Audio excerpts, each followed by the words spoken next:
You can make a lot of money, and that's the reason that a lot of us start, but it's the impact on the people and the relationships that keep you going. Because if it's just about the money long term, that will affect your happiness in a much greater way. You'll quit, give up, or leave such a wake of destruction in your marriage, with your kids, with your staff. Your business will eventually fail. It always does. I thought I had a pretty good perspective, but the perspective that I learned through this process was because I didn't do internships, I didn't do what the system said I should do. It actually negatively impacted me. That's why I didn't get a good job offer. I didn't do an internship. I wanted to get my life going. The early 20s version of me was like constantly hearing no from the older people. You're too young to do this, you're too that, whatever.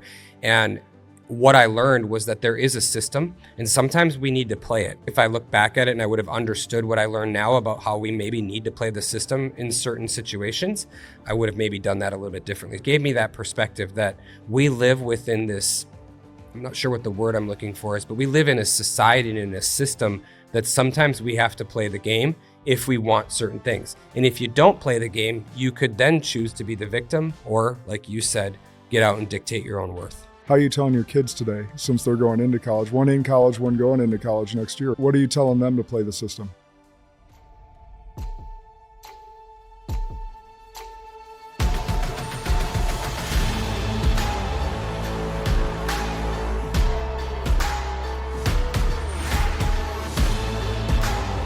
This is Sparta!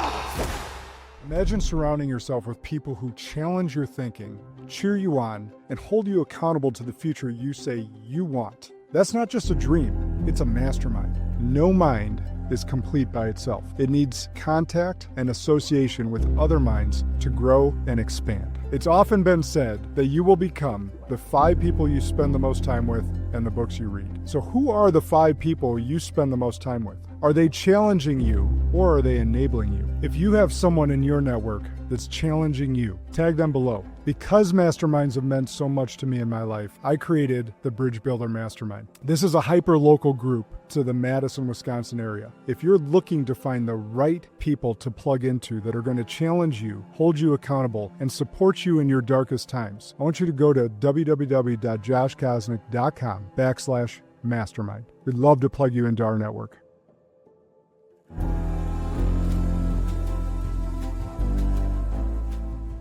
Welcome back to Spartan Leadership. I'm your host, Josh Kosnick, and this is your podcast for leadership, impact, and inspiration. And today will be no different. I actually get to have a fireside chat with my friend Michael, who is in the building because he's close enough to sit down with me, so we don't have to do this via Zoom. Love it. But let me give Michael Creed a proper intro. He spent his entire career not just helping people finance homes, but helping them build lives of legacy and rhythm. Michael Creed is the branch manager at Luminate Home Loans in Brookfield, Wisconsin. But more than that, he's a man of deep faith, a student of leadership, a builder of systems at work, at home, and in his community. We're not here to talk about mortgages. We're here to talk about people, about legacy, about how leaders like Michael are navigating the tension between hustle and harmony, and how they're helping others do the same. So with that, welcome to the show. Thanks for having me, Josh. Appreciate it. Very welcome. So for those that don't know you, how did you get into mortgage lending, and what drew you to stay in this industry this long? Wow, we're going to just open this right up. Right out the gate. That's and right. I love being asked this question because I can be raw and honest right from the beginning. It was because of money, period. I went to school. I grew up in a house where my dad sold insurance, lived paycheck to paycheck my entire life. Once a month, I vividly remember going grocery shopping as the oldest kid. I was tasked with this, pushing one cart while my mom pushed the other, because they would buy all the groceries for the house for the month at one time because they couldn't budget. Now, they didn't know that, and I didn't know that then either. But I vividly remember so many times in my life growing up that it was just there. I heard the word, I can't afford this, or we can't afford this, we can't do it, whatever. So I was like, that's never going to happen.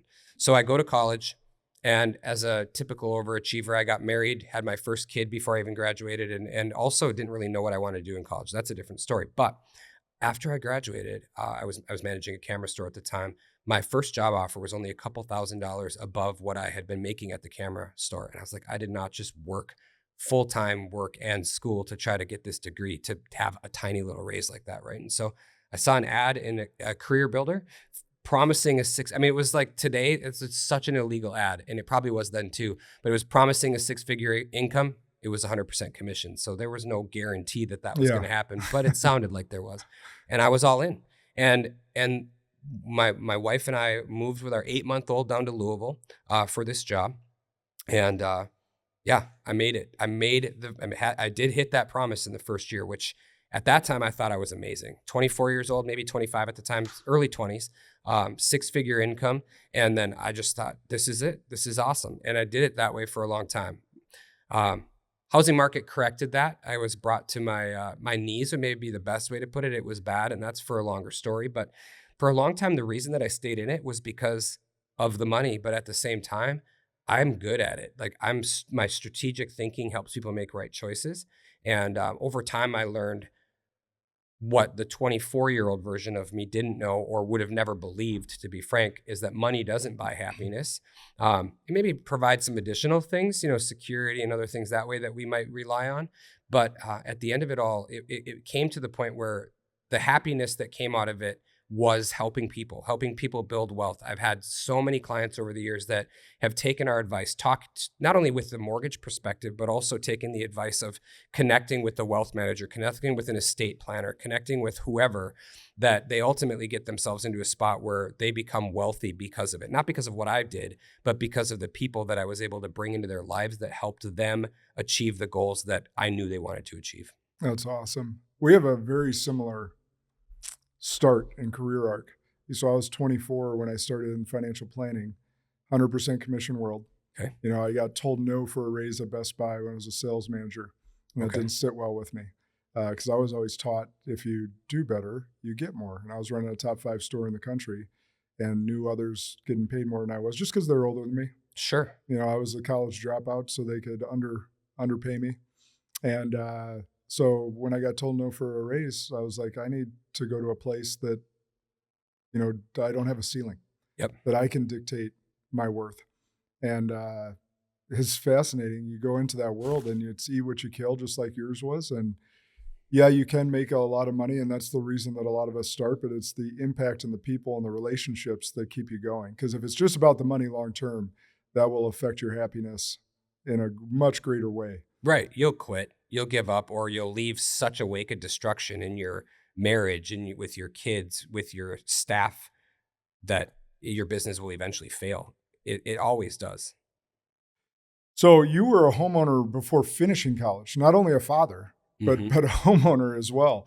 How did that shape your perspective on money and responsibility early in life?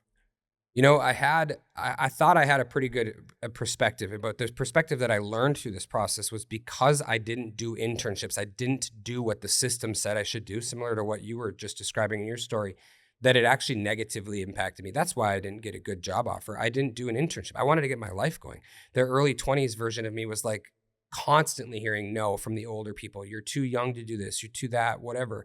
And what I learned was that there is a system, and sometimes we need to play it. I don't regret anything that I've done, but I think if I look back at it and I would have understood what I learned now about how we maybe need to play the system in certain situations, I would have maybe done that a little bit differently. So it gave me that perspective that we live within this, I'm not sure what the word I'm looking for is, but we live in a society and in a system that sometimes we have to play the game if we want certain things. And if you don't play the game, you could then choose to be the victim, or like you said, get out and dictate your own worth, right? And that changed the perspective for sure. So it's play the game. If you could go back and give yourself, your 24-year-old self, whatever that age is, the advice, well, maybe put it this way. How are you telling your kids today, since they're going into college, one in college, one going into college next year, right? Yeah. Yeah. What are you telling them to play the system? I'm so glad that you asked that, because I was going to spin it to that, because I will never for a second go back and say I'd change what it is. Like, I'm 46 years old and I'm about to be an empty nester. I love that idea, and I wouldn't want to change that. So how the trajectory of life just worked out has been cool. But I just had this conversation with my son the other day. He's a senior. It's his final semester. Senioritis is a real thing. We all have had that. And he had a class that he had to get into called ornithology. It's about birds, study of birds, and it's a lot of memorization and all this, right? And he's finding it to be really difficult. And he mentioned just the other day that he didn't even need to take the class. He could have just done a flex block. And I'm like, dude, like there's a game that you play in this thing called high school. So the backstory to this is he didn't take his high school seriously when he was a freshman, and his grade point average has been struggling to get up ever since. And we're in this space where I'm like, if you could just get to a 3.0, your car insurance is going to go way down, right? Like that's the motivating factor here. Like just get to 3. And he's at like 2.97. It's so close, right? So he's about to be there, about to dictate another year of his car insurance that he's paying for. So I'm trying to help him understand the financial impact of this as well. And I told him, I said, dude, like, listen, it's too late to do this, but there's a lesson here. There's a game, and it is a system. You're in a system that you have to be in. The state requires you to be in it. If you're not, you're at homeschool, and we're not doing that. So you're in the system, and you can play this card one of 2 ways. You can either take a flex block in the middle of the day and guarantee that your other A's are going to bring your grade point over where it is, or you can take this class that you don't even need to take, that you're struggling at, that's going to mess up your GPA if you don't keep that grade up above what your current average is, right? And so, and he balked a little bit because it's too late. And I said, I understand it's too late. I'm just saying, listen, there's a point here. A lot of these systems that you play in your younger years, there's a strategy, and we need to understand what that would be. And in this case, the strategy would have been just take a flex block in the middle of the day, not jump into a class that could hurt the end goal of that GPA going up when you don't need it. Yeah, it's so true. So there's a professor at Whitewater who is a philosophy professor. And so I was a football player turned frat guy, and the fraternity found out about this philosophy professor. Okay. And he had a code to his exams. And his philosophy around it was, if you took my class and you didn't know the code, that was on you. Mm. And so I can't remember exactly the code, but essentially, if it was a question around war, stuff of this nature, the answer was A. If it was about religion, God, whatever, like just these different themes that it's going to be A, B, C, or D based on what the themes or how the question was proposed. And so most of us that knew the code would get an A in the class. Those that didn't know the code were going to struggle. Mm-hmm. But it goes strictly to knowing the system and playing the system to your advantage. I love that. And how does, in his case, he's not telling you about this at the front end. There's a huge lesson in that of understanding what game you're playing and talk to other people who've already played the game, Mm-hmm. right? That really was cool. passed down by, seniors Yeah. to us at the fraternity that said, hey, you got to take this professor's class. I'm like, I don't want to take philosophy. No, here's why. Got it. I'll take that as an elective. Checks all the boxes, Yep. and you're going to get an A. Like, Yep. man, And frankly, the philosophy, the debates in the class were fun. I'm sure. There was a lot of teaching that he did and enabled us to debate in and engage in the class. But come test time, there was a code. Yeah, understood. And that's actually, you probably learned more in that class than you did in a lot of other classes. Certainly Because more than World of Arts. Well, right. Yeah. And you weren't like the people who were in the know in that situation also, there was no stress around the tests. So Yep. you could be fully engaged in the conversation, be you, be real, and have a real conversation without any of the normal academic stress of the test because you knew the code. Yep. I bet that's a really cool thing. It was. I think about that all the time because, again, college dropout, I didn't see it through, but that was one of the very few classes and professors that I'll always remember. Yeah. So going back to your kids now and your vast knowledge on home ownership and where we're at as a society right now, we got limited market. Mm-hmm. We got mortgage rates that are higher than they've been in the past 10 years. We got housing prices that have continued to increase. What advice are you giving to the younger generation right now? I am an ambassador with a nonprofit called First Home IQ. It's a mortgage and real estate industry related nonprofit designed to promote financial literacy to the next generation. And I'm actively involved in that in a lot of different ways. Some of their content is on demand. We, as ambassadors, have access to a lot of additional classes around that too. 5 hours of content right out of the gate around money mindset, money personality, credit and debt management, having a financial plan, how to build wealth as a renter. And of course, we talk about how to build wealth as a homeowner as well. And so in the case of my kids, it really results in just having them understand, what does it look like to have a budget, And it's been crafted and written, this content, by Gen Z and millennials. So I'm a couple years outside of that. I'm a Gen Xer actually, but by like a year and 2 months, I would have been a millennial otherwise. But we have learned perspectives from the younger generations of how they want to be taught. So for example, we make sure to be careful to not be like, hey, don't go buy the Starbucks every day. Unless it's not in your budget, then don't do it, right? And so the big answer to your question, it really comes back to having a budget, understanding what that's like. And in the case of my kids, I've seen this money personality live itself out. So the data is really clear through some studies that have been done nationally that our money personality is designed or kind of hardwired in at 7 years old, right around that, when we're super young. And so when I look back to my daughter, we were in the housing crisis when she was 7. And that's when I had been living paycheck to paycheck. I didn't share that part of my story earlier, but I was living on a 6-figure paycheck to paycheck. I could service a lot of debt with that money. And the housing market crashed. We were broke. I had to sell a watch, a Rolex that I had won as a top producer on eBay to make a mortgage payment one month. That was how bad it was. I was this close to bankruptcy. And for those that can't see that, I was, a hair away from it, right? Yeah. So that was the reality of that. And this kid, my oldest, Maddie, she is so cheap, like so frugal. Frugal would be a better way to put it, right? Like cheap is giving it a judgment, but she's very careful with her money.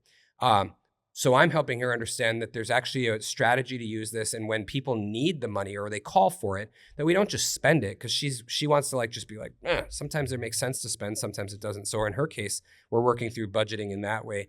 With my son, though, who's a few years younger, as I'd shared earlier, the market was a lot better then. We were making good money and he hasn't really ever wanted for anything. And we traveled a lot. Growing up, I never traveled, and that was something I wanted to do as an adult. And I'm the kind of guy that will take my family along with that stuff whenever they want to come. And so my kids have been on airplanes many times. I have no idea, many times, where I hadn't even been on a plane until I was on my honeymoon, like for the first time, right? So my son, in particular, as he's seeing this, every time we're doing this, I'm like, this isn't normal. Not everybody gets to do this.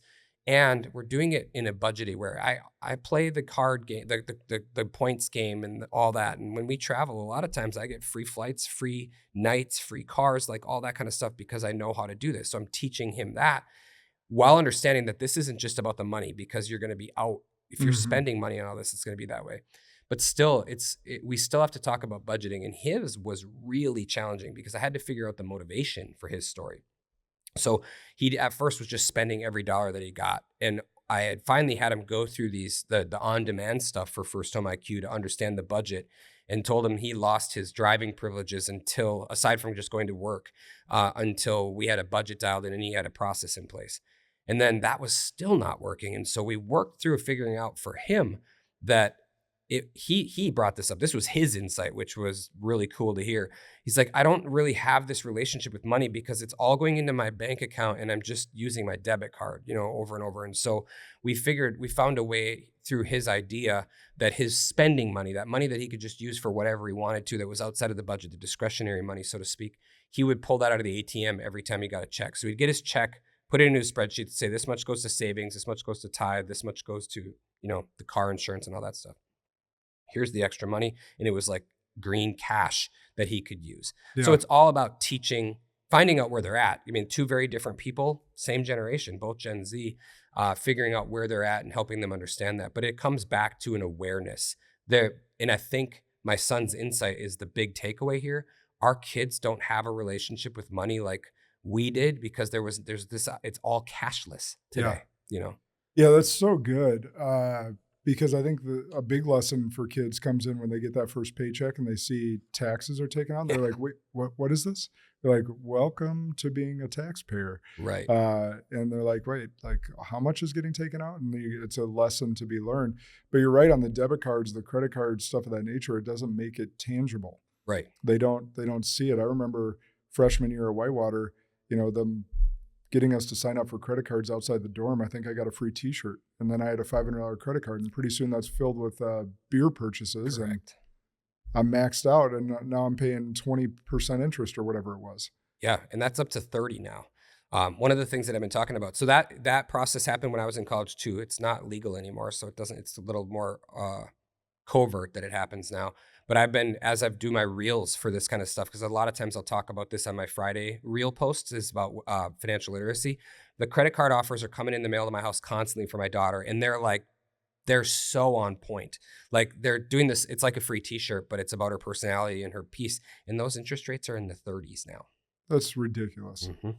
That should be something made illegal, or tampered down to a certain percentage point. Yeah, I agree. There has to be, and I'm not, anyone that's listened to this podcast for a while knows that I am not pro big government and pro regulation, but taking advantage of our youth when we're not even teaching them financial literacy is something that I would be a proponent for. 100%.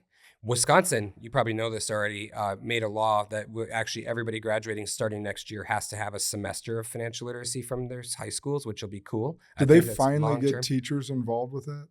A lot of them have, because one of the things that I've been doing with my work. Because that passed like a number of years ago. They had 3 years. Yeah. They didn't have enough teachers or people to even teach it. Right. Yeah, that was part of it, but they're getting there. And, the school district I was sharing offline earlier, the school district that I'm in, they already had that in place, but it was kind of an on-demand virtual thing. And so I'm glad to know that it has to be more real at this point.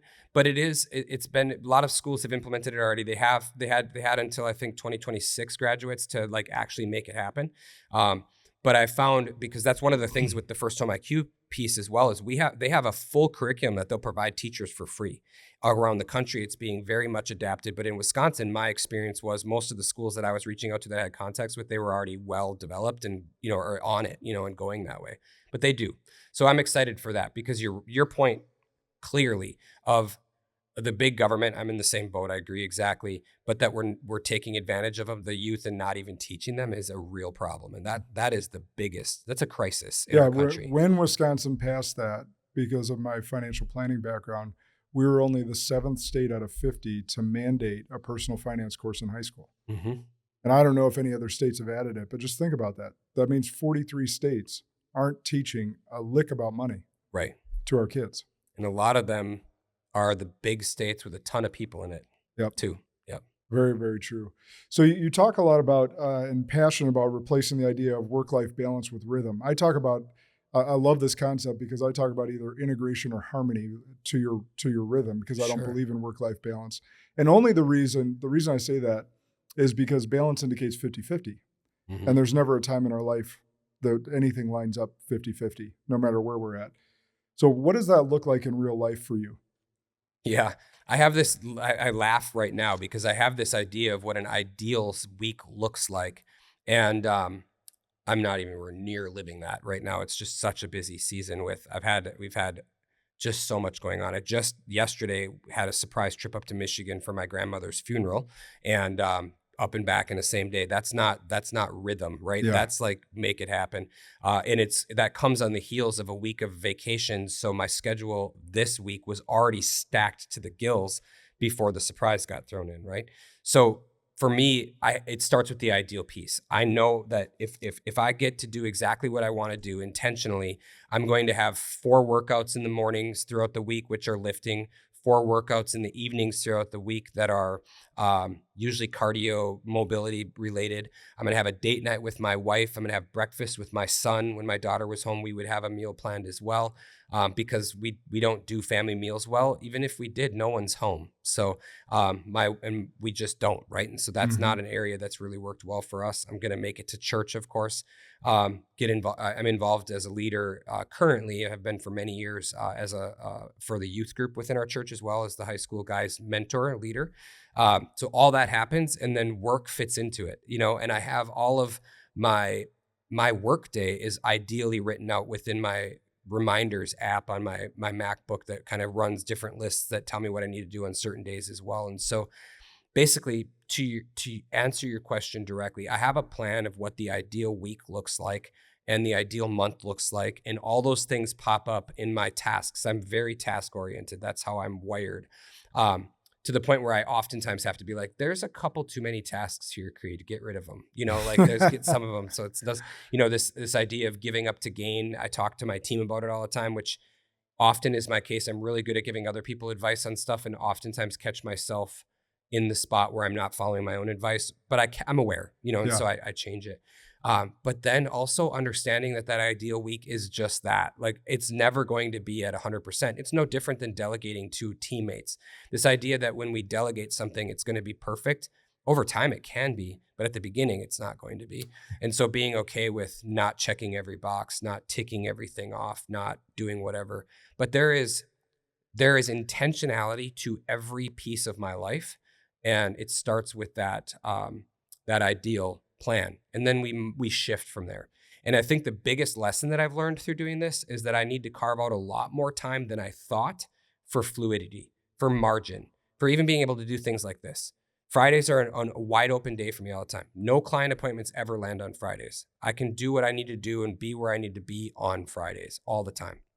And that's why I picked today to be here. Yeah, You know? that's awesome. I heard a long time ago, and I've stuck to this and taught this now.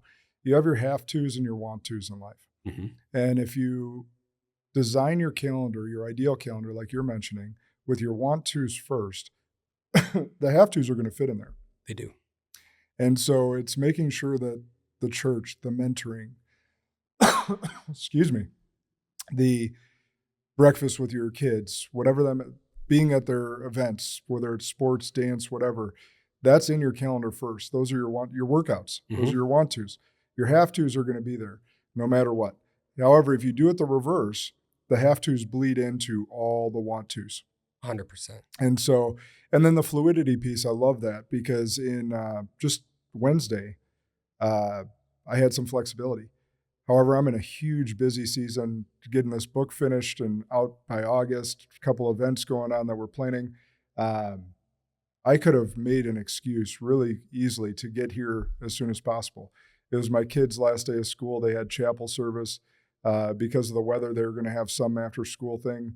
They canceled it because of the weather. So I chose to go to chapel with them that morning. Nice. On their last day of school, and just giving myself permission, like the work's still going to be there when I go out to the farm. Right. So I'm going to do this chapel for 45 minutes, be there for their last day, give them a hug, and get back to work. That's awesome. So somebody that might hear this might be like, yeah, you don't know my life. And the reality is, if you think about it from the perspective of somebody who maybe, if you've ever traveled, I think I want to apply what you were just talking about. If you've ever been on vacation, but you're maybe in a sales role or something like that, where you kind of got to keep your emails checked and making things happen, or maybe you're just in a leadership role where you can't really ever completely shut off because of the role that you have. I've had this experience many times in my life, and it helped me prove what you were just talking about. It's crazy how that email that seems to like suck the life out of you every day, and it seems to take 2-3 hours, at least in my world. The number of emails I get is insane. But when I'm on vacation, I manage to get through them in an hour, like clear the whole inbox in an hour. Why is that? It's because that was the only time I gave myself in that space to step away from my family, my vacation, to get it done. And I got it done in the time. So your point of it bleeding in, it's really what we're allowing ourselves. Your deadline, you got an hour. Yeah, I actually, it's a great point. I take the vacation piece slightly different. It's like, how productive are we the day we have to catch a flight? Yes. Like if we got a flight at noon, we know we have from, say, whenever we wake up till 10:30, when we got to leave from that airport, we get everything done we need to get done before we're catching that flight. Correct. Because we've compressed the time and we know what is necessary to be done and what can wait. Yep. And so if we could think about that and take that into a day-by-day time, like compartmentalization, we can get ultra productive. Yesterday, even for my situation with my grandmother's funeral up in Michigan, right? I knew we went up Wednesday night. I brought my mountain bike with me so that I could get some exercise, because I'm not gonna go find a gym to lift weights for one night somewhere, right? So I just brought my bike with, got my cardio in, and did grinds on a hill. I actually rode the ski hill I skied growing up and raced in high school, which was really cool to see in a different way. Then I had 5 appointments throughout the day yesterday, and I looked at which ones there were and talked every one of these people, either past client, they were all past clients actually. They all know Teresa on my team, who, while her role is more of a support, front end support piece and pre-approval usually, she can do what I do in my business as well. Every one of those appointments was able to be delegated to her. I just emailed them all ahead of time and sent them all quick videos saying, hey, I'm not going to be in today. You're in great hands with Teresa. She's going to take care of this. She'll see you on Zoom at the time that it's there.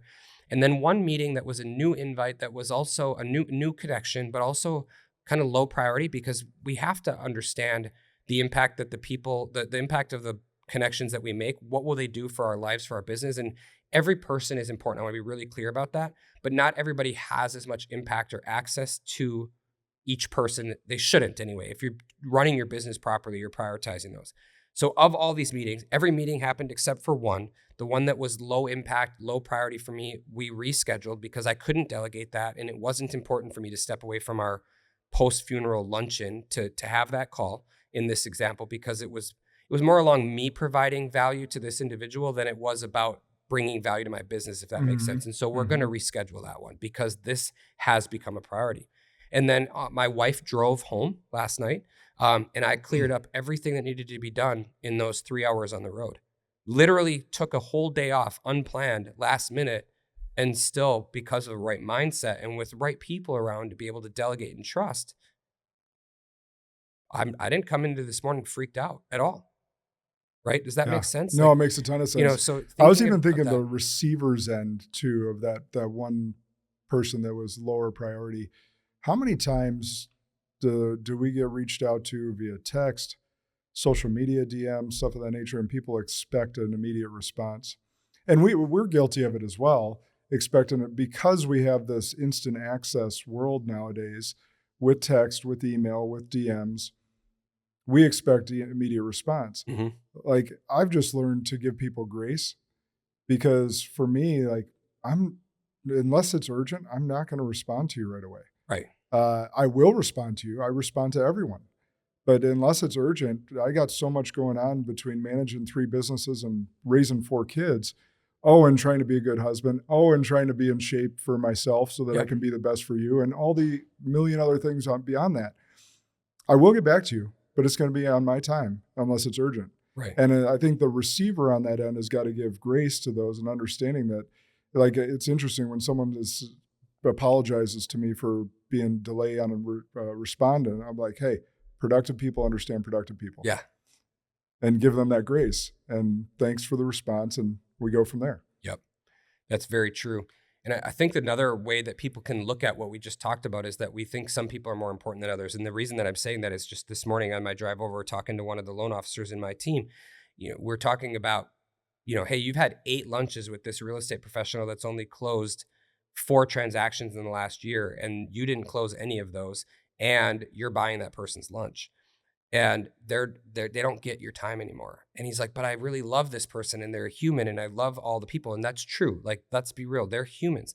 But there's a difference between access, I think. And, when it comes to that, like, they can access our time still. But in that individual's case, it needs to become group access, right? Like, you're going to have a mastermind that you can invite them to, and you can grow in that way. And you can still provide immense value to them and love them as a human without giving them an hour of your time eight times and, spending a couple $100 on food over those times as well. So we have to, everybody is important. To your point, it's not always urgent. We'll respond to every single person, but not everybody gets that same access to any of us. It shouldn't be that way. Otherwise, we just are running constantly, hurried, harried, whatever word you want to use on it. No, it's a great point. Actually, I'll give a real life example, and not to say that we're all Tony Robbins productive, but this is a good real life example. Tony Robbins will take on 4 individual coaching clients a year. And I think, last I heard, the price was $1 million. And I think you may get a few hours with him one time a year. Yep. And every single person says it's absolutely worth it. But there's a waiting list down the street. Now, he runs multiple masterminds. He runs multiple events that you can show up to for a couple $100. Right. And you're not going to get one-on-one time with him. Right. But you have access within that community that he's created. If you want one-on-one time with him, then you better make enough money to cough up the $1 million and get in that line to wait to make sure that you get that one-on-one time with him, if you still deem it relevant by the time you get to the front of the line. Yep, absolutely. In that situation, it becomes really clear. It's all about what your asset ability, your money shows, right? That's a pay to play situation where it's really clear. I think a lot of your listeners might not be in that role, though, where they're trying to figure out where they should give their, not just in general, the world, listeners are not. Very fair. How do you figure out, like, whether that person who might be sending you leads or might be, speaking to your life in a different way, it could be totally personal as well.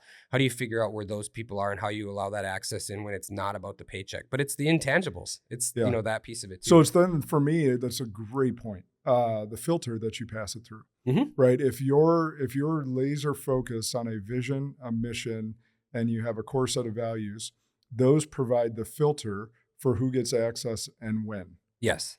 right? So during the workday where I'm focused on this vision, this mission, obviously making money as part of that, if that person, that real estate professional is not bringing any leads to me, but I like them as a person, well, then that person might get my time outside of work hours. Yep. Yeah. In a different way. Might. Maybe you go for a walk together, or in this guy's case, that's a lot of what he does. But yeah, exactly. Like, I see what you're saying. That makes sense. There has to be a filter that you pass these decisions through. Correct. And that is actually what I'm coaching my guy through right now, is just building an engine, a referral engine through this process, and a relationship engine. That's what we're calling it anyway, of what does the system and structure look like to make that happen. We've got a lot of the pieces of how to do it, but the criteria, the filter, is exactly what we were talking about as our conversation this morning. Well, there's a lot of people that want to pick my brain. And I'm sure you get this as well, because you're very successful in your field. Well, now I'm a business coach. I don't own a business in the financial planning world anymore. So picking my brain is actually something that people pay me to do. Yep. And it's funny, I've given this example to my kids when they've struggled with things. I was like, hey, like my oldest was struggling with something, middle school. I was like, people pay me a lot of money for advice, right? And she's like, yeah, what's your point? And I was like, well, I'm kind of a good person to listen to, or to listen to your issues and help you solve those issues. Right. And but it's interesting to pick your brain piece, and people try to take advantage of that time. I was like, I'm more than willing to give, but there's a point where I'm going to say, hey, people pay me for this. I don't have any more time to give. Right. Yeah. You get a 30-minute conversation on the phone or whatever, while you might be doing something completely different because it's easy for you, right? Yeah. And that's the end of it. So you've woven that into your day. Might be while you're driving down the road. Yep. While I'm driving down the road, or if I happen to have time that's not taking me away from my mission, my vision, and my team. Exactly. And in your case, I know this is true in my case, people might have to wait a month for that meeting. Here are the 3 options I have open in the next month where I know I'll be on the road. Today, I never move my coaching with my team. I tell them straight up, our time on Monday is our time. I have it held for you. I expect you to be there as well. In this case, he had asked me early on if we could move it, and when it was, and I told him 8:30 Friday morning, because I knew I'd be driving to Madison. Yeah, like that's, and even with people who are important to me, we're going to still have that rigidity in that schedule. I think that's a key indicator as well, right? This guy, he's literally a producer in my team. I earn income off of the business that he creates, but he doesn't get to like dictate when we meet, if that makes sense. Yeah, but what you said is really important for people to listen that are leading teams, that you don't move your times with them. Because I dealt with this with my financial advisors all the time, moving their team meetings when a client wanted to call in or wanted to have a meeting. And what you're doing is disrespecting and telling your team that they're not as important as this client, or not as important as this meeting. So that's really important what you do there, and making sure that that is held sacred. Unless the world's on fire, unless someone dies that's close to you, like that meeting is held sacred. Yeah, absolutely. And if you can't make it, then great. I've got plenty of other things to do. We're not finding time later in the week. This is not happening. I mean, it's just, it just worked out today that this is the first time in probably 3 years that I've made an exception to that. Because I knew I normally don't have an hour drive on my schedule ever, so it worked out really well. But it was that's a big piece of it, And the reality is, the reason that people think that way, I think they just believe this lie that those customers won't wait. And I had to teach that to myself. We were trained early in the business that every lead needs to be responded to instantaneously. Now, maybe if you're like in an online lead space for mortgage space, you better do it quick because you've got 7 other people that are calling them as well. But in a referral where it's a handoff, whether it comes from, if it comes from a real estate agent, you got to respond that day. If it comes from a wealth manager, a lot of times they don't care for days, which makes us look great because I'm not waiting days. I'm responding in the first day all the time. Yeah. But what we did was we started, I have a process where we send a custom video to every single person. I say their name, I tell them how important they are to us and how we're going to treat this like the largest transaction of their life. I have a process that we go through for that. And it's a custom video that we email them. And what we do when the introductions come in, because we've really worked hard over the years to train, particularly our real estate agents. In the wealth management space, it doesn't work quite the same because texting is not always allowed by their firms. But a group text introduction, you know what I'm talking about. Yeah. But group text introductions are really the best way by far that we've found to convert, because we never land in people's spam. There's always a familiar person in that group chat already and all that. So when the text comes in, for example, if a text came in right now with a new lead, my team was going to respond on my behalf. So it'll look like it was me that responded, but it's going to say, hey, thank you so much for the introduction to some extent. Whatever the person's name is, I need your email address, please. I'd like to record a custom video for you, but I only do those late in the day. If you're in a hurry, I'll send you a pre-recorded video right now. So when you send back your email, also let me know whether you want the pre-recorded one or if you're cool to wait until the end of the day for the custom one. I don't know the exact number, but it is really close to 100% of people are willing to wait for that custom video versus getting it instantly, which is how I prove to myself that I don't need to respond instantly. Yes. And the same thing with customers. We have time blocked 3 lunches. So Tuesday, Wednesday, and Thursday. If I don't have a lunch already scheduled, which is rare, usually those are booked 3-4 weeks out in advance with business partners and other things already. But if I don't have a lunch, I'll meet a customer at noon. Otherwise, it's 2 o'clock or 3 o'clock start times for our buyer consults. There's 6 slots in the week. We fill them every time. Once in a while, I'll move my email time that starts at 4 to 3 so that we can get somebody in at 4, but it's very rare. People will meet with me when I'm available. They'll meet with you, the listener, when you're available. And sometimes they'll wait weeks for that if they need to. Now, that's never my desire. We want to see people faster than that, but they do if they need to. Yeah. Because they're willing to wait for your value. But I think the reason for that is because you've shown up already. Your digital life shows that your social media presence, your online presence, that's the word I'll go with, because it's not always social media, shows that you're worth waiting for. Your client reviews have shown that you're worth waiting for. Your client experience up to that point shows that you're worth waiting for as well. I mean, there's more to it than just, this is my schedule and you're going to follow it because I say so. Very more much to so. it than that. But communication is key, and that's what you're doing. And I had advisors that would do this to guard their time. So this is a real tactical piece that speaks to what you're speaking to, is having an out-of-office email reply that says, hey, I'm dedicated from 9 a.m. till 4 p.m. to being as to not being as distracted so that I can focus one-on-one with my clients and give them their full attention. I check my emails before 9 a.m. and after 4 p.m. Yep.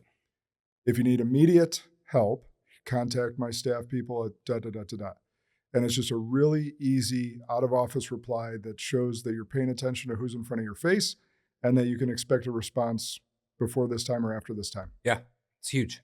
That works for sure. All right, let's pivot to some leadership. So how do you approach leadership when the outcomes, like closing a mortgage, are transactional, but the people doing the work need meaning? People doing the work need the meaning. So there's a lot of time that I pour into my team to make sure that they understand how impactful they are. They're part of this process. When the wins come in, I make sure that they're aware of them. When the reviews come in, I mean, a lot of times the clients call out the team instead of me in the reviews, which is even better, right? So we can celebrate that. But it's all about intentionally showing them the value they're bringing to the table. Yeah, sure, they're operating in my systems that I've built. Though at this point, because they have the freedom that they do, they've refined my systems a lot. Like, there's nothing that I love more than when someone's like, hey, here's a better way to do this than what you're doing already. It makes it so much easier for the next person coming in and all that. Alec does that for me all the time. I don't know. I just ask now. Hey, I know you're better at this than me. What do we need to do? That's so good. I love it. But that process of making sure that the teammates know that they have ownership in the systems and in the structure is, I think it inherently brings to the table what I think you're asking here, which is how they know that they have meaning and value in the process too. Yeah. So, no, it's really good. So you coach and have coached numerous people throughout the years. What do you believe makes someone coachable? A willingness to listen and then execute. It's kind of like our dads used to teach us. God gave you 2 ears and 1 mouth for a reason. Yeah. But the execution piece is huge. Talk about that more. That's where when I look back at the individuals over the years that I've had the opportunity to coach, where I've found the most value. And, we were talking a little bit earlier about, and that may have been offline, about the value of using a system where I don't have to think about it so much, because then I can be myself in those conversations, which works really well. But when it comes to the listening piece and the executing, I have I have some people on the team right now that are amazing executors. Like, here's what you need to do. Here's what that is. And I'm that guy too. I mean, my coaches over the years have loved that. When they give me an idea and I love it and I'm on board with it, the next time I see them, I'm like, this is what we did. And, it was like just done in a week, because when there's a vision and what I have judged to be a great idea, I'll execute on it well too. But yeah, it's to answer your question. When we look back at the people, I think about the people right now. I have a lot of people who are the right people in the right seats on the team, because we follow traction as our business model. That's how we run. You and I've talked about that before. You're kind of an expert in that. But that right now I have, I think of my contract to close people, they're perfect. They're workhorses. That's what they do. They follow the system, the structure, and they take care of people. And so I can just show them that work that they're getting done is creating these memories of homes being built, and they're good. That's back to how I make them feel. But the coaching piece is, do they listen? Do they execute on it?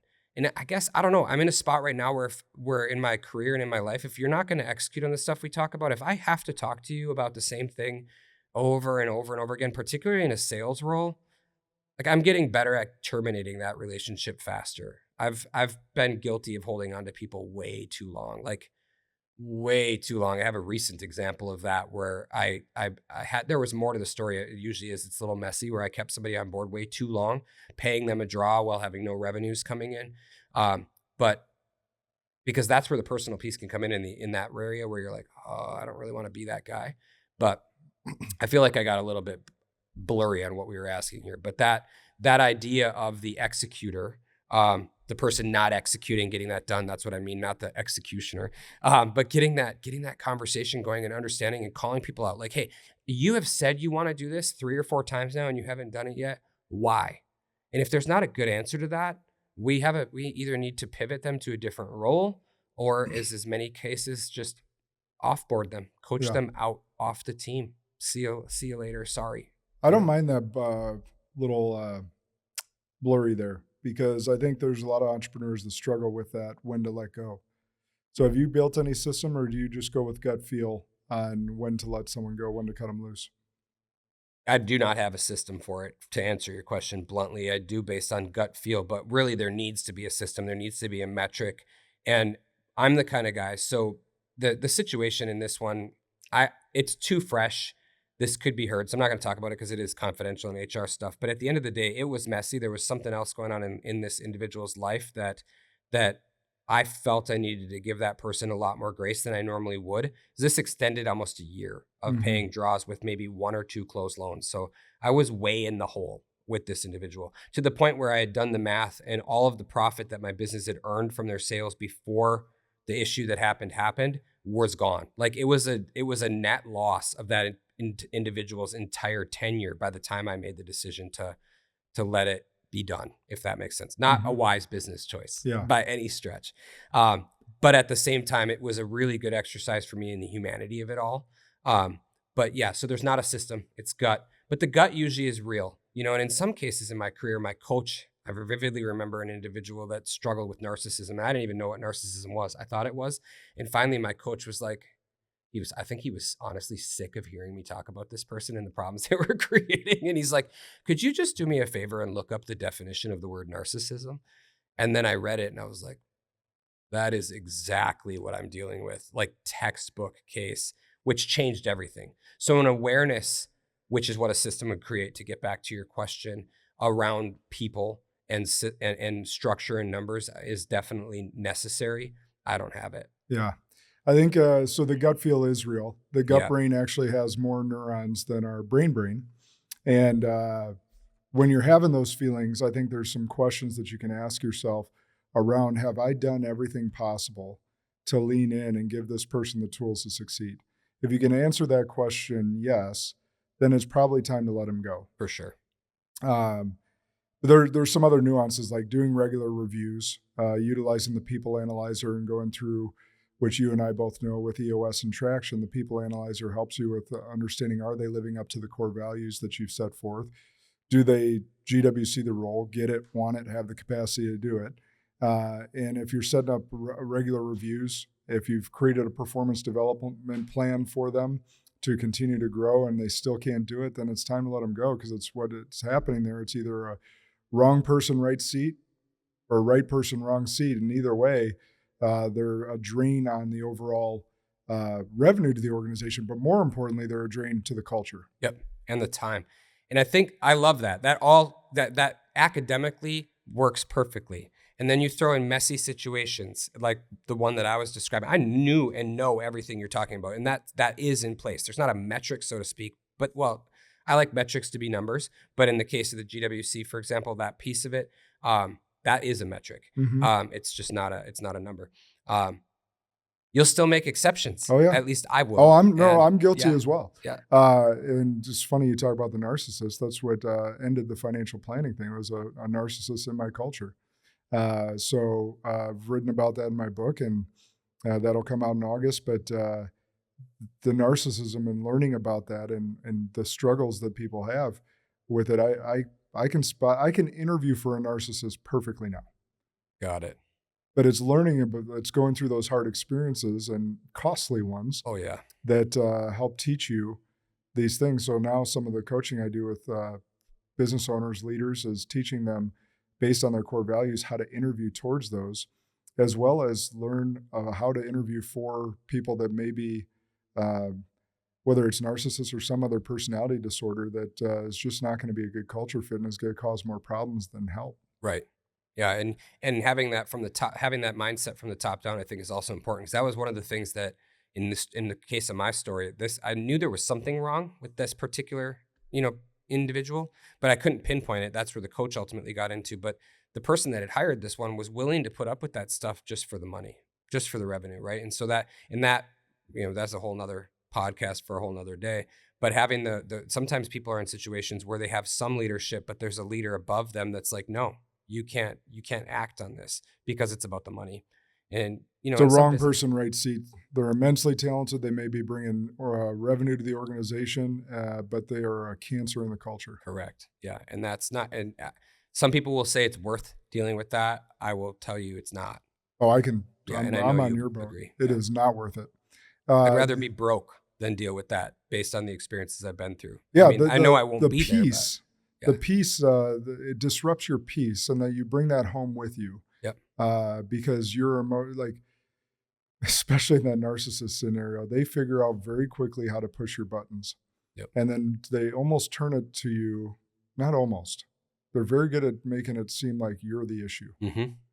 And rallying other people to think that you're the issue too. And you're sitting there going, wait, how did this get turned on me now? Yep. And you bring that home. And you're going through emotional turmoil, and your spouse is sitting there going, what is wrong? Yep. And you can't even explain it. It's difficult. And that's where a coach, an outside perspective, that's where I look at, one of my mistakes was not bringing in an EOS implementer when we started trying to do it. Okay. Because I was too ADD to read the back of the book, because I would have gladly stroked that check. Yep. And had that person been in the room, they would have pulled me aside and said, you got a problem. Right. They would have seen it. Yep. Yeah. I think of the other coaching piece that I smiled about when you were talking about the coach dropping the definition, or telling me to look up the definition of the word narcissist. And I really do believe, just knowing he was a good friend of mine still today. And he knew the issue, but he was unwilling to say it for the longest time. And this guy has taught me so much over the years along patiently enduring my problems. He knew probably 6, 10, 12 months earlier that this narcissist was a problem, but he would not tell me what the answer to the test was, so to speak, until I believe that he got frustrated enough, sick of hearing about me complain about it. Like, how do I struggle through it? Maybe it'd be a better word. I wasn't complaining about it. I'm just actively looking for advice on how to deal with all these problems that I didn't know had a definition. And there's a value in a coach in that, is what I'm saying. If you have a coach who is long suffering with you and they're bringing you through, they're just waiting for you to figure it out. It could be easy to be like, I'm paying you to give me these answers, but the growth that you get through the experience is actually worth way more than you're ever paying that coach. Mm-hmm. So, and that's for all the coaches out there. Yeah, it's part of being a great coach is not necessarily giving the answers to the test, but helping you see those answers for yourself. Yeah. It was very much how I had to deal with my father. He was such a type A directive leader I had to ask questions that facilitated to him coming up with the idea. Okay. Because if I gave him what I thought was the answer, it was immediate no. So I went through enough of bashing our heads against the wall with each other that I was like, all right, I got to ask more questions. And I wasn't coaching him. He was coaching me. He was my superior at that time. Yeah. But it was enough of, hey, I see the problem. Now I got to ask you questions to help you see it. Right. I see what you're saying. That's cool that you learned that though early on, so you can deal with a personality. I mean, you love them, I'm sure, but at the same time, that could be frustrating to live in that space. Oh yeah. Right. People heard us yelling at each other through closed doors. So there was enough of that I was like, all right, I got to change my approach. Yep. Yeah. So it's funny that you say that, because you reminded me of a story I had with my daughter when she started going to school down in Phoenix. We had hired somebody to help her understand what she wanted to do, which that in and of itself is a real challenge, because I didn't mention that it took me 7 years to get my 4-year degree, because you're like Van Wilder. Yeah, I changed careers or paths halfway through my junior year of college, and then found out, because I had been in Wisconsin the whole time as school, that I wasn't a resident. So I had to wait a year before I could even get like in-state tuition, because I was changing colleges at the same time, right? So this idea that an 18-year-old is expected to know what they're going to do for the rest of their life is the biggest lie we tell our teenagers, first and foremost. And so I'd interviewed a handful of coaches. The first two asked me what I wanted my daughter to be. And I'm like, okay, you're fired. I mean, I hadn't hired him yet, but you're definitely not getting hired. It's not the point here. But I found an individual who helped, and ultimately he helped her come up with a decision-making framework of how to make decisions. And like, here's all the ideas. What do you like? Dig back in your life and do all these things. And she decided on she was between two schools and 2 program areas. And she decided on GCU, which is down in Phoenix, and environmental science. She hated the first year. The first year of college is always tough, especially when you're so far away. Yeah. And her roommate situation was weird. Everybody else in her suite knew each other, so she was just unnecessary. They didn't need a friend. Yeah.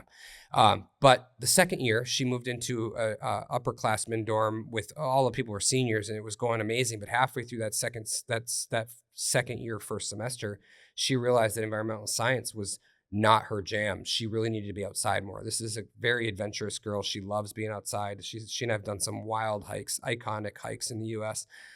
Together, and that's her thing for sure. And so she had decided through this process to become to get into conservation law is her goal, right? And I completely forgot. I got off path of where I was going with this, but it had to do with the decision-making process and what that looks like.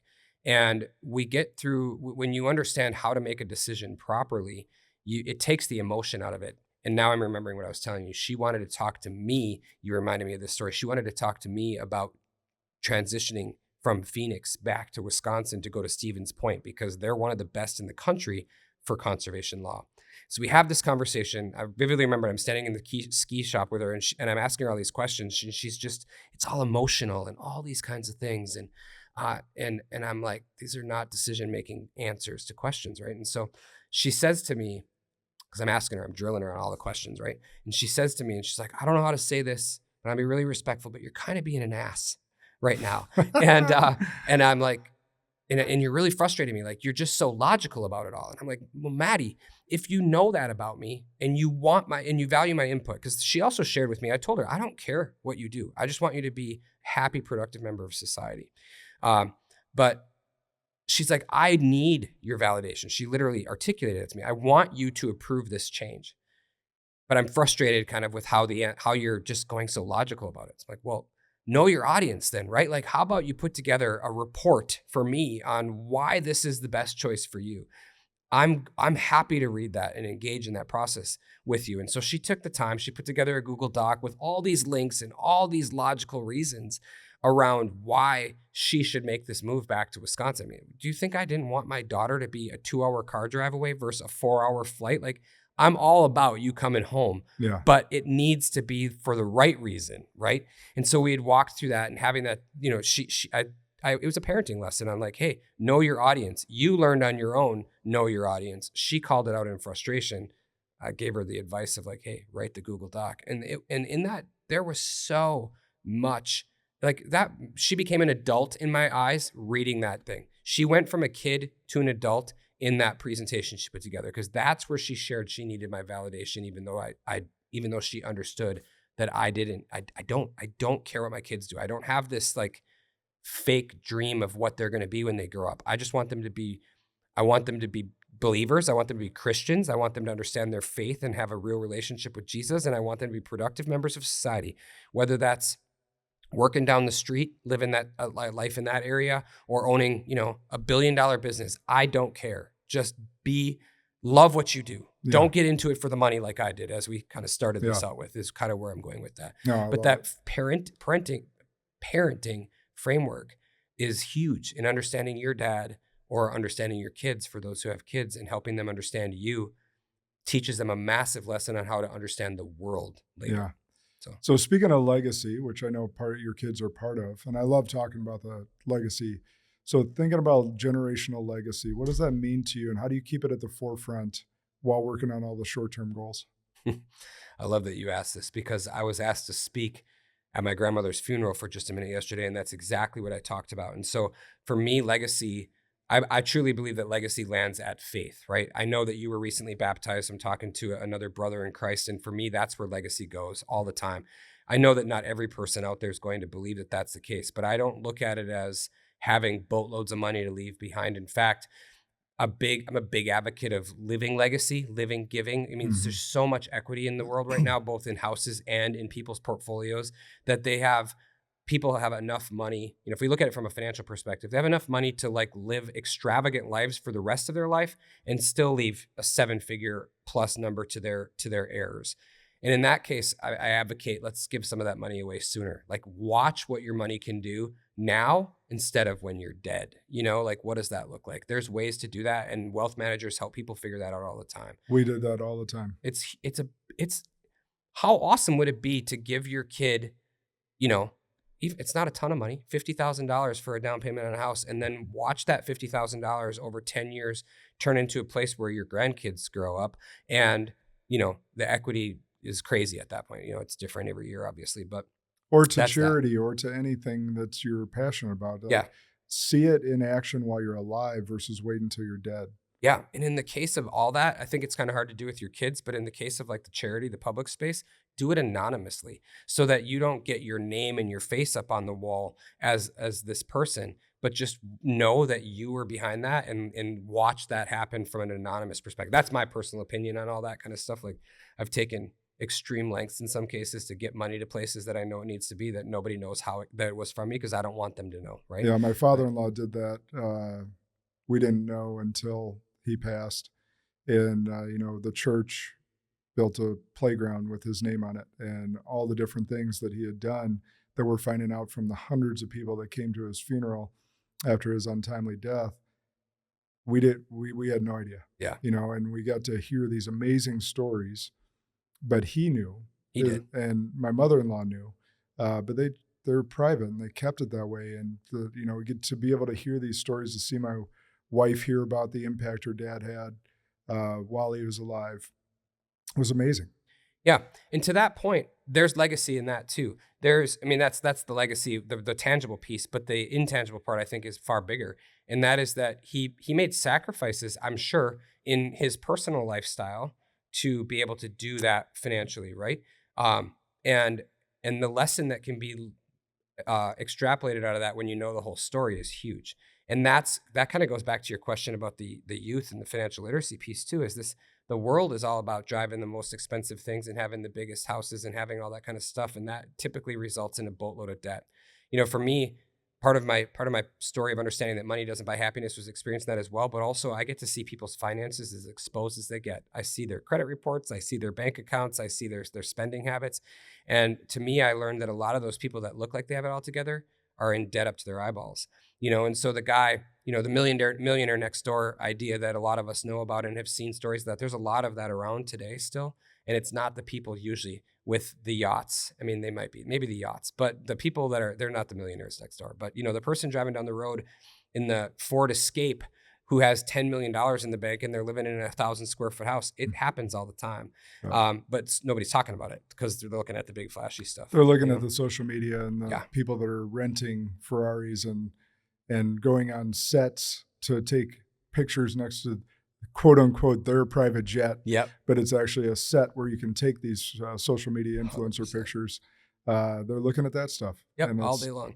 But yeah, the legacy piece of it, to kind of put a bow on that, it really does come back to me about what's the impact that you can leave on others. And I believe it starts with your faith. You're going to then start working through that to making sure that other people understand what that is and how that's changed your life. And then from there, it goes so many different places. I mean, it might result in, I have pre-approvals right now in my pipeline they just haven't found the right house yet, for guys that I was mentored at youth group way back, which is crazy to me. I did not do it for that, but sometimes it can come around, and business can happen even in those areas when you start with the right things. No, it's awesome. And it's got to be so rewarding to see too. Yeah, it's really cool. I mean, I am a sucker for a young guy trying to take steps to become a responsible individual in their early 20s, because I vividly remember how hard it was to do that myself when I was that age. So you're never going to hear from me that you're too young to do something. Yeah. Never say it. I'm inspired by some of the youth that I get to be around, younger, mid-20s, that are doing big things in business, have big visions. I'm like, man, that is so cool to, like, because you and I are both 20 years past that. Yep. Or like, if we could go back and do it again, we'd be all in like they are. And so just trying to encourage them to continue that dream and not let the naysayers, haters, whatever, pull them back down. And I would argue that today, with the technology that's available at our fingertips, it's a heck of a lot easier to make something out of yourself in that younger age than it was when we were that age, right? And in that same token, that can create a little bit of frustration. Like, come on, because there's a lot of people that wait till their 30s to do anything big, to take any risks, to make the impact that they could make. And to me, that's wasted time, and that's a frustration for me. I don't like wasted time. Wasted lives. That's right. That is right. So we're running out of time. It's flown by. It's a great conversation. So I always ask this question at the end. It could be on anything we talked about so far, or just whatever comes to your heart. What is an unpopular belief you hold to be true that you think most others disagree with?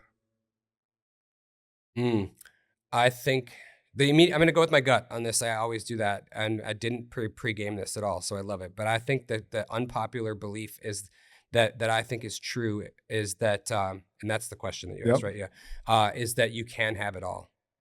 You just might have to adjust what quote unquote all is to get to that point. I like it. And it goes back to our ideal calendar. It goes back to your beliefs about money. There's a lot that can be tied into that answer. That's amazing.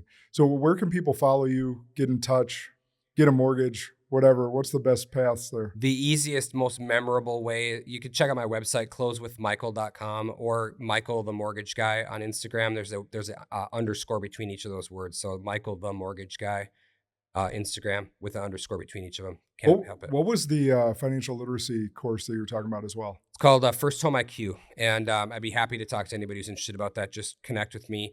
If you Google my name, Michael Creed, make sure you throw the word mortgage in there. You'll find me. There's an Irish politician by the same name and also a famous cyclist. So if you throw the word mortgage in, you're guaranteed number one hits will be me. And just reach out, text me, call me, email me. I'm passionate about connecting and talking, getting people in the right areas, well, if you listen to this whole podcast, you'll realize it might take a little bit of time before we meet, but I will respond. Yeah. We're both in that boat. Well, thanks for stopping by today. This has been an amazing conversation. Spartans, you know what to do. Share this episode far and wide. Remember, the good and great are the enemies of possible. Lead like a Spartan today.